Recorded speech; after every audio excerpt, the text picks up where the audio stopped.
अस्सलामुअलैकुम। आज मैं आपको बुक D2 जिसका चैप्टर 9 है उसकी एक्सरसाइज 9A का क्वेश्चन 1 कराऊंगी। क्वेश्चन 1 हम रीड करते हैं। Find the value of the unknown in each of the following right angle triangle. हमें इसमें राइट एंगल ट्राइंगल गिवन है और हमें अननोन की वैल्यू फाइंड करनी है। पार्ट ए में हमें ये राइट एंगल ट्राइंगल गिवन है। राइट एंगल ट्राइंगल क्या होता है? राइट एंगल ट्राइंगल वो होता है जिसका एक एंगल 90 डिग्री का हो। इसमें एक एंगल जो है ये 90 डिग्री का है, इसलिए ये राइट एंगल ट्राइंगल है। और 90 डिग्री से जो अपोजिट साइड होती है हम उसको हाइपोटेन्यूस कहते हैं। और ये राइट एंगल ट्राइंगल की सबसे लॉन्गेस्ट साइड्स होती है। राइट एंगल ट्राइंगल पे हम पाइथागोरस थ्योरम अप्लाई करते हैं और राइट एंगल ट्राइंगल के मुताबिक हाइपोटेन्यूस का स्क्वायर इक्वल होता है परपेंडिकुलर का स्क्वायर प्लस बेस पे स्क्वायर।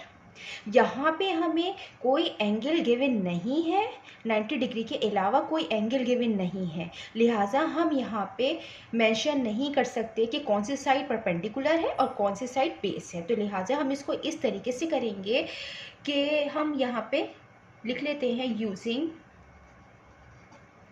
पाइथागोरस थ्योरम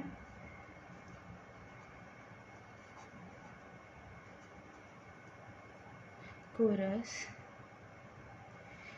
थ्योरम पे इस तरीके से करेंगे कि जो हाइपोटेन्यूस का स्क्वायर होगा वो इक्वल होगा the sum of the square of the two other sides के। तो हम यहाँ पे लिख देते हैं कि जो हाइपोटेन्यूस है यहाँ पे a है और a जो है वो अननोन है। तो हम यहाँ पे लिख देते हैं एक पे स्क्वायर इक्वल होगा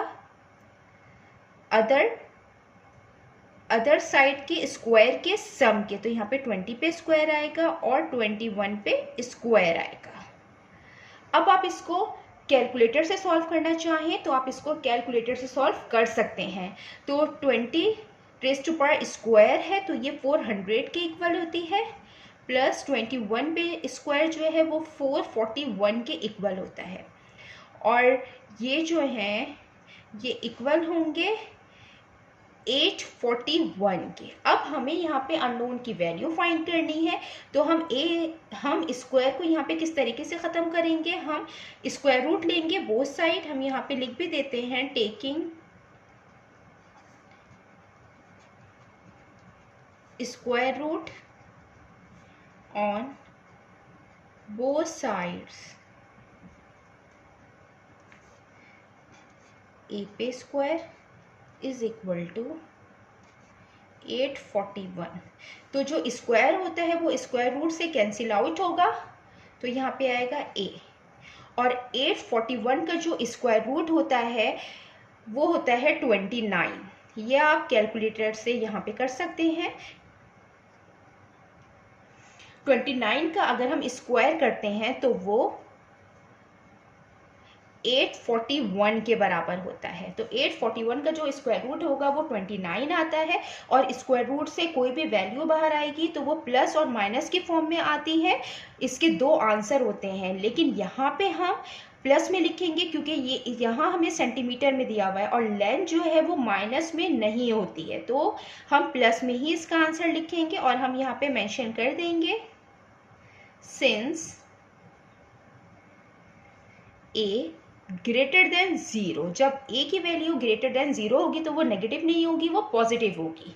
आइए अब हम इसका पार्ट बी करते हैं। पार्ट बी में भी हमें राइट एंगल ट्राइंगल गिवन है और राइट एंगल ट्राइंगल वो होता है जिसमें 90 डिग्री का एंगल होता है। यहाँ पे ये 90 डिग्री का एंगल है और 90 डिग्री के जो अपोजिट साइड होती है हम उसको हाइपोटेन्यूस कहते हैं।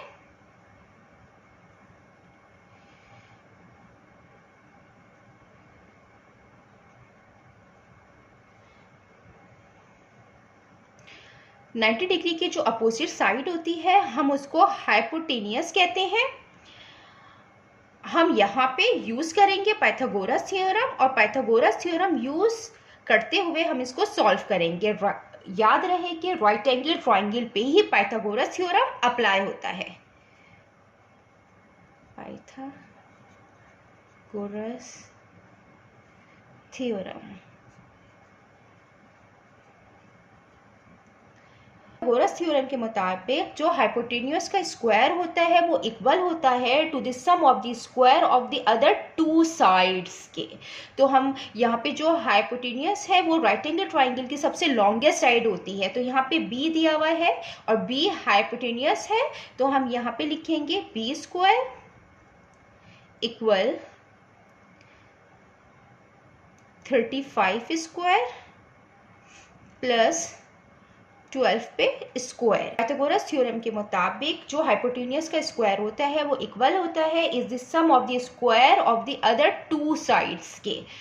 तो यहाँ पे भी हम कैलकुलेटर यूज़ कर सकते हैं, और अगर आप वैसे ही कैलकुलेशन करना चाहें तो आप वो भी कर सकते हैं। यहाँ पे 35 का स्क्वायर है, तो 35 का स्क्वायर 1225 के इक्वल होता है और 12 का स्क्वायर 144 के बराबर होता है। अगर आप इसको विदाउट कैलकुलेटर करना चाहें तो आप इसको जब भी सॉल्व कर सकते हैं।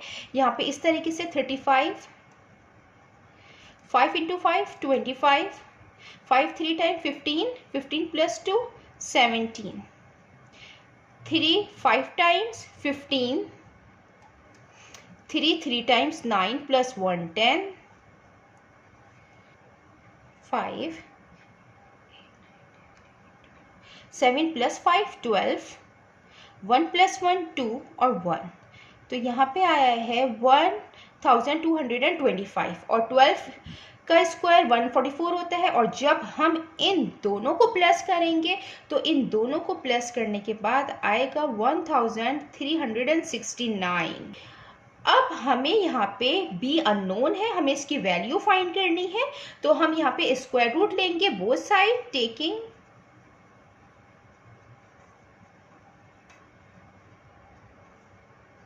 Square root on both sides. b पे स्क्वायर रूट आएगा और इस पे स्क्वायर रूट आएगा 1369।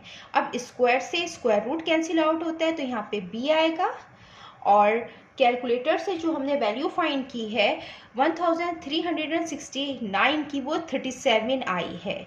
क्योंकि ये जो नंबर है ये किसी ना किसी का स्क्वायर होगा, तो ये 37 का स्क्वायर है। तो 37 जो है वो स्क्वायर रूट से बाहर आता है, तो ये 37 सेंटीमीटर आई है।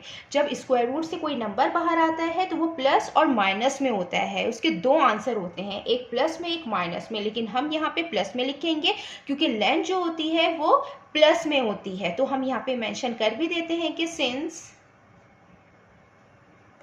b ग्रेटर देन 0, क्योंकि b 0 से ग्रेटर होगा तो वैल्यू इसकी नेगेटिव नहीं होगी, इसकी वैल्यू पॉजिटिव होगी।